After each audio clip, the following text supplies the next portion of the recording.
So today, we're going to look at the wave equation and how the wave equation is the same for all the waves we'll be studying. Okay?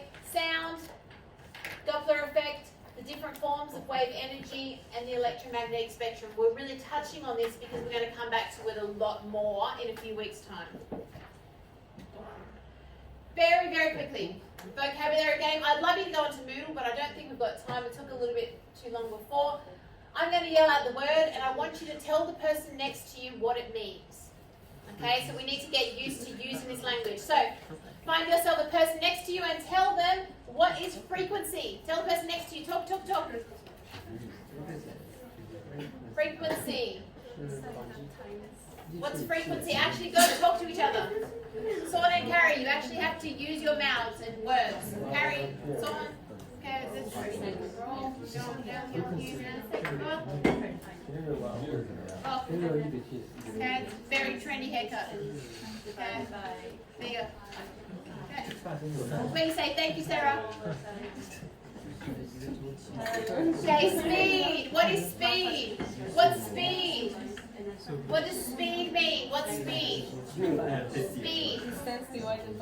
Yep, speed. What are parallel? What are when things are parallel? Parallel. Okay. Two lines never cross. What about perpendicular? What is perpendicular? Okay, perpendicular. This is language you need. What does it mean? What's it mean? It's oscillating. It's going, okay, backwards, forwards. It can be sine. Remember how we had the mass on the spring moving like this made the sine wave? That's oscillating backwards and forwards, up and down, backwards and forwards. Propagation. When something's propagating, it's coming forward, it's moving forward. It's being made. It's propagating, it's moving forward. So a wave propagates as it moves, the energy is propagating, it's being made. I'll think about that better.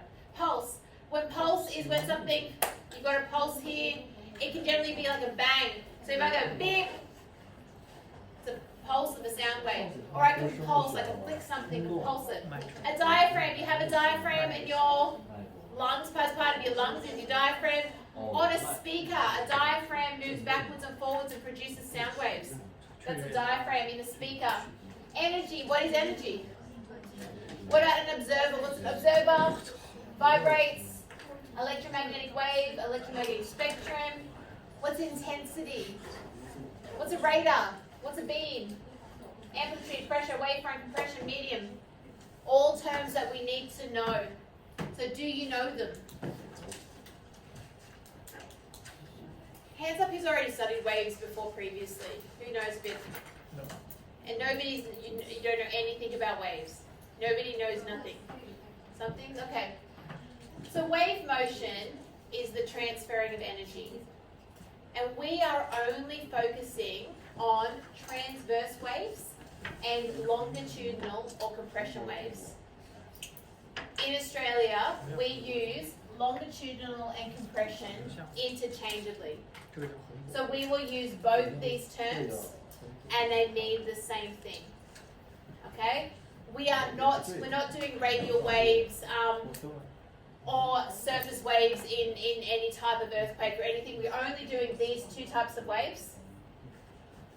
And the thing they have in common, the thing that is the same, is the energy is always being transferred, okay, in the same direction as the velocity of the propagation. The wave is being made, it's being propagated, it's being made and pushed.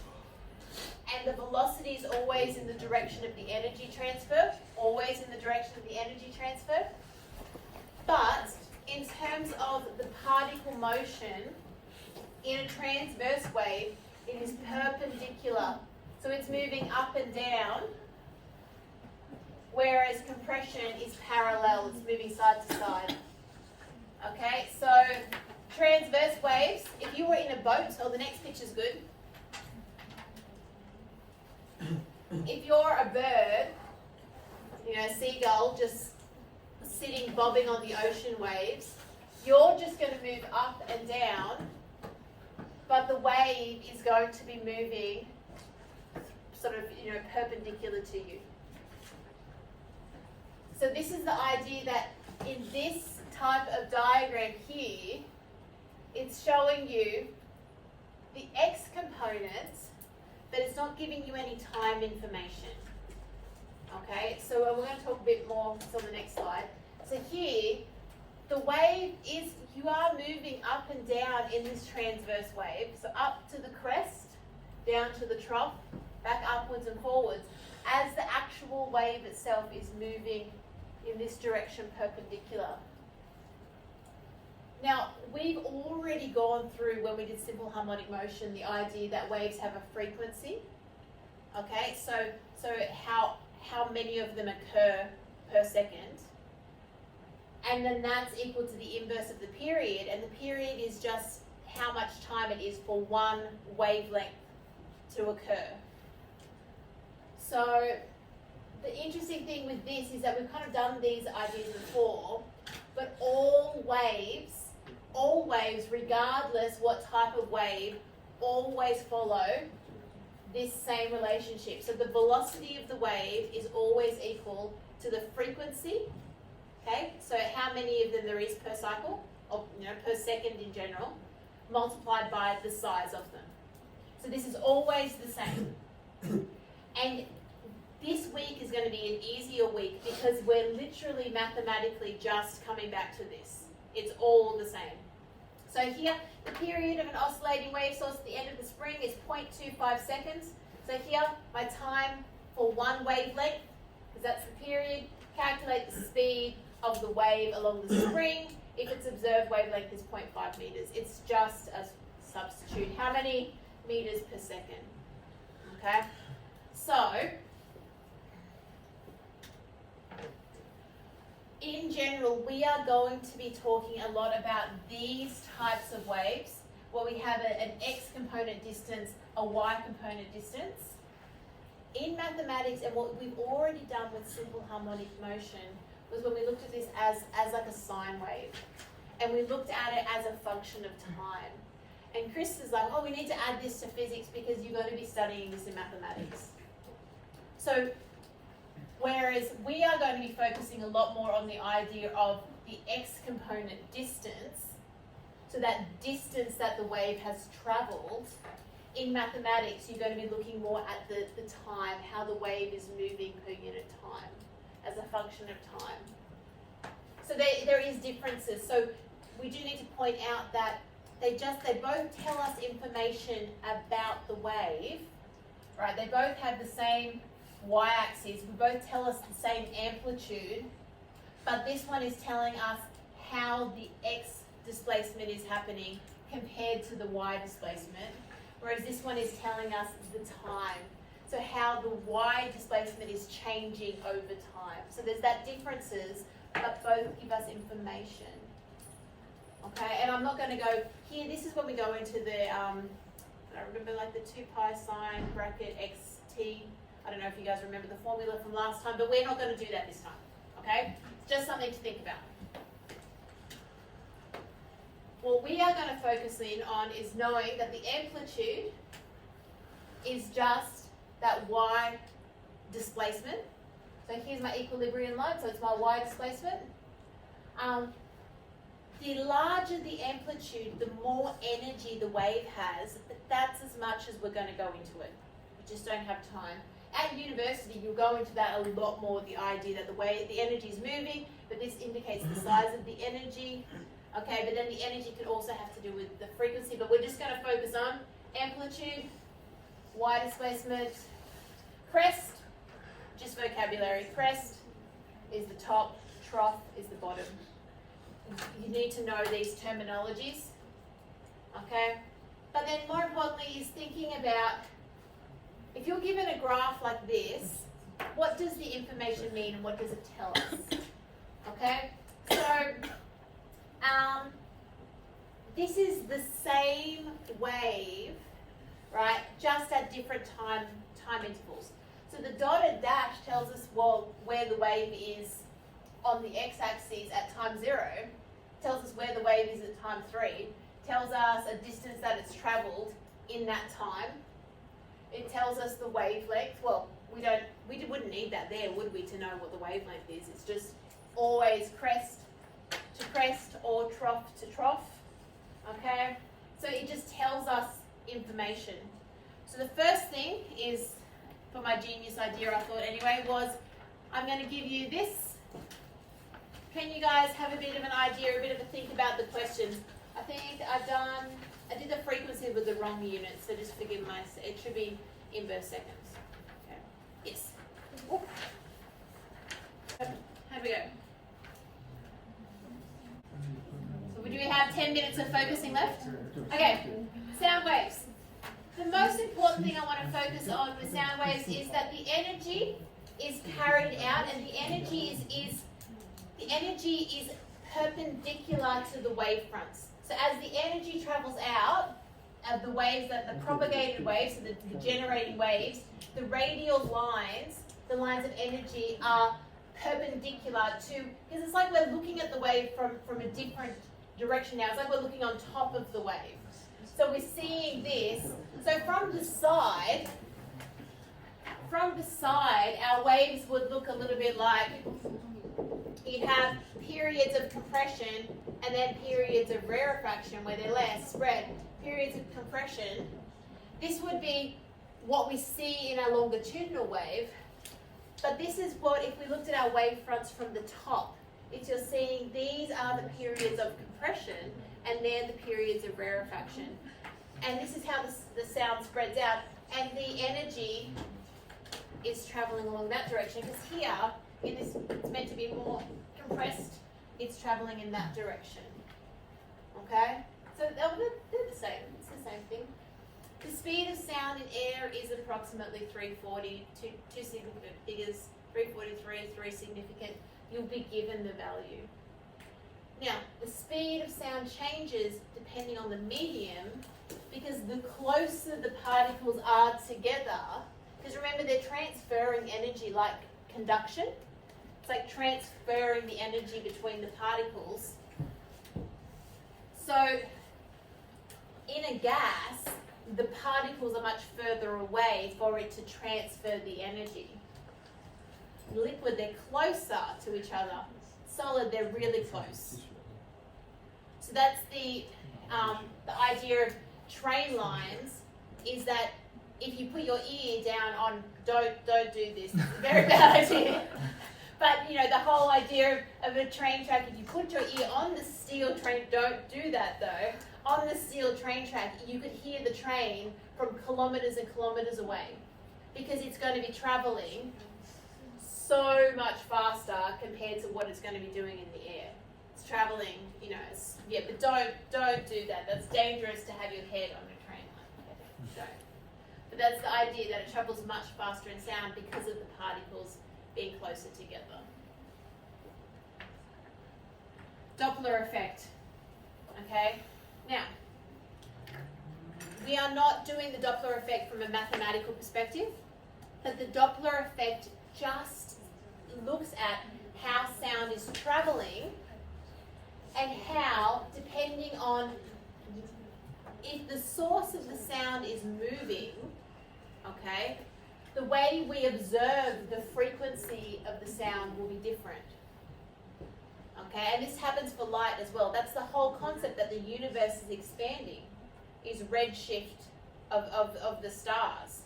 So if I take a step back, if I'm here, if I just look at, if there's like a ping from a beacon, ping, it's going to send out waves, would you agree, in a circular motion. So it's a point source, out like this, right? Ping, stationary. But now, if I took that ping, and here I am, I'm moving my ping, I'm moving, so I'm actually, the ping is now this way, I'm shortening these wavelengths. So when you have an object that is moving and it's coming closer, because it's moving in the same direction as the wave is propagating and coming out, these wavelengths become shorter. Now in sound, when the wavelengths become shorter, the pitch gets higher. Does anybody play a musical instrument? Anybody in musical instrument? No? So the whole idea is that as As it's moving closer, you'll hear a higher pitch. But again, if you are now the observer, just standing there and something's moving away from you, it's then making the wavelengths even longer. So you're going to hear a lower frequency, because as the wavelength decreases and becomes smaller, as it's traveling here, the frequency increases. And then as the wavelength increases, the frequency must decrease, because the velocity is always dependent on the medium. So what is the actual wave traveling in? With our sound waves, this is always a constant for your formulas. Like, yes, there's no situation. You can compare different mediums, but this is always the same. So if a wavelength decreases, the frequency must increase, because this remains the same. Okay? And that's the Doppler effect, is the changing of the frequency. And this is a pretty good video. It explains it really, really well. But that's sort of in a nutshell. That's as much as we're not going to go. Mathematically, we can analyze. It's pretty cool mathematically. Any questions with Doppler effect? No? Have you guys heard of the Doppler effect before? So this is, just imagine now the whole idea of, if we look at stars, if we're observing stars and we can calculate the frequency we can calculate like the wavelength of the light being emitted from the star, or the heat absorption or something. If we then look at it a couple of weeks later, it's going to be slightly different. That was the evidence that the universe is expanding, because you're actually getting this effect. Yeah, it's very cool. It's very cool. Okay. Now I have a question for you on here, but we've run out of time because I really want to get to your assignment. So the answer is there. It's on the PowerPoint. I would look over this if I was you.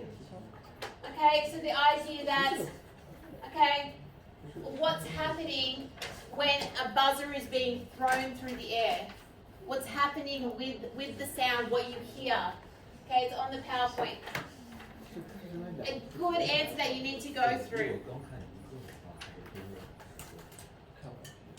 Okay, next one. Okay, last section before we go into the assignment, which is important, is electromagnetic waves. Now, we are going to be doing a lot on electromagnetic waves, but in a nutshell, if you have a current carrying wire, makes a magnetic field.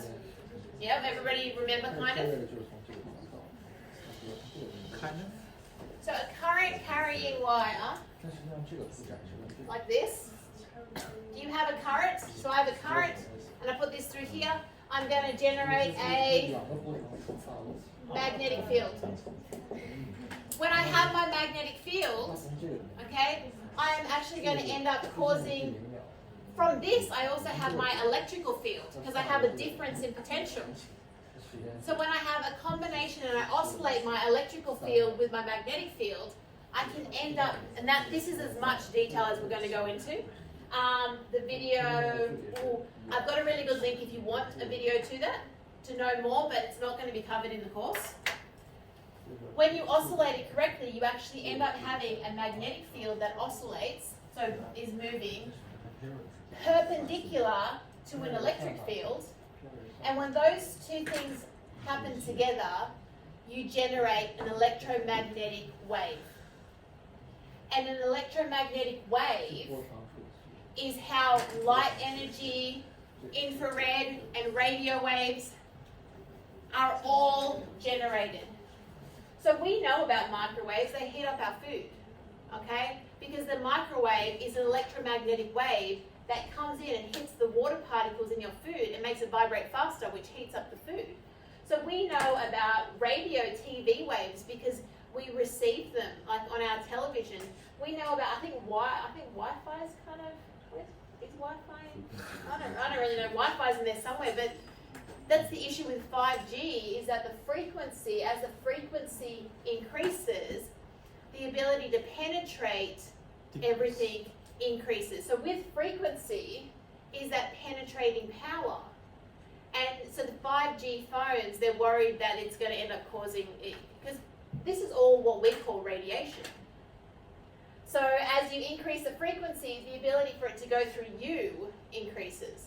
So down here, radio waves, they do bounce off. There's so many waves going through this room right now, it's crazy.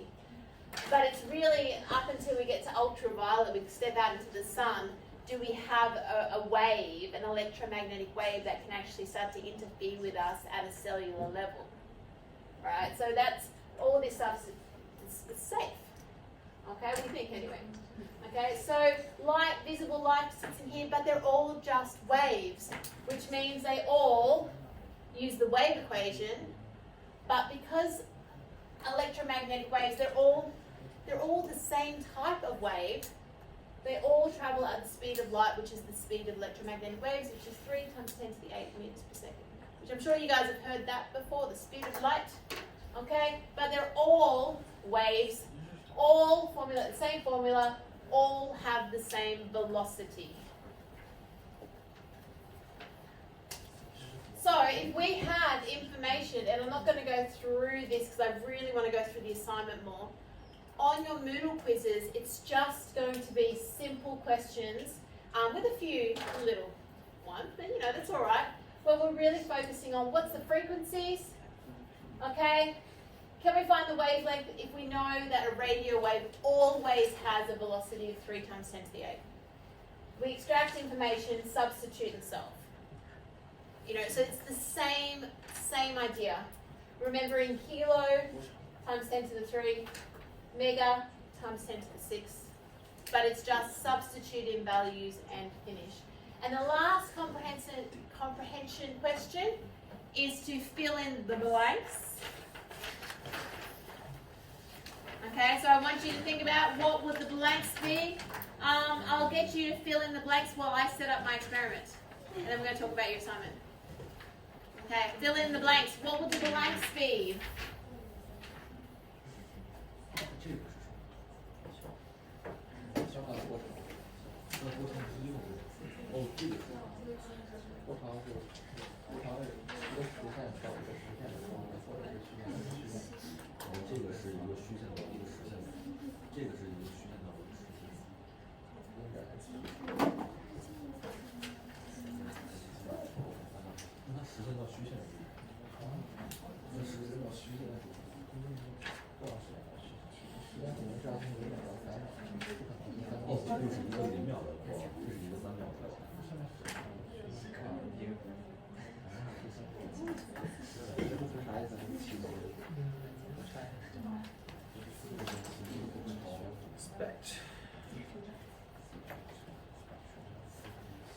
Okay, so we have 20 minutes and I want to spend that time going through your assignment. And the reason that you don't have your assessment back today is because I want more time for it on Friday, but I needed to get you your assignments. You'll get a hard copy on Friday, but I wanted to get it to you as soon as I could, and it's on the work program for today. Okay, so your assignment. So can I tell you that I'm going to be pretty particular about a few things with your assignment, and you really need to listen. I'm gonna, if you do what I tell you to do, it will be much easier to do. Okay? Your assignment is going to be a scientific report, 1,000 words. It's not very many, so you'll need to be concise. The whole idea is that you are demonstrating your ability to do an experimental investigation to determine mathematical relationships, okay, between independent and dependent variables. So you are coming up with an investigation, okay?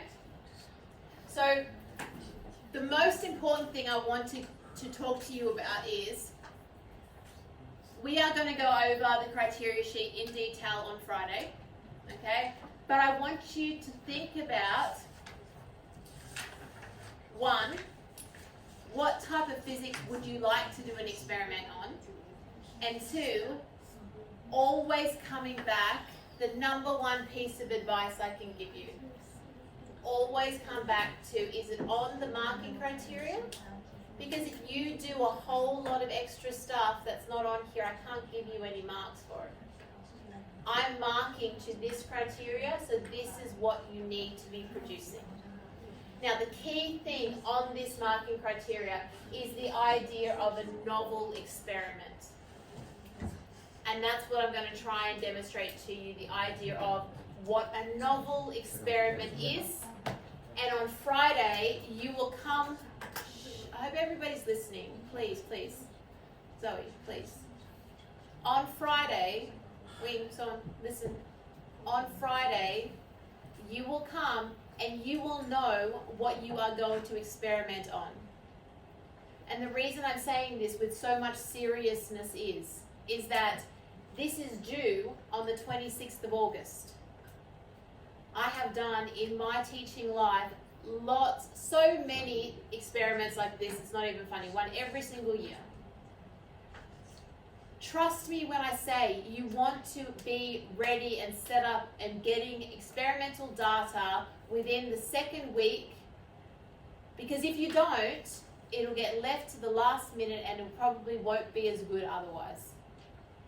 So on Friday, I want to get from you this is what I'm going to do, Sarah, because then I can help you figure out how to do it the best and easiest ways.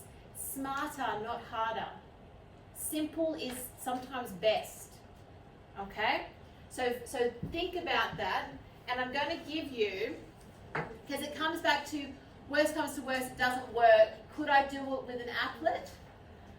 I've come up with a list of applets and then variables and equipment lists of stuff that we have access to or you could build at home, like easy stuff that you could do to do an experiment.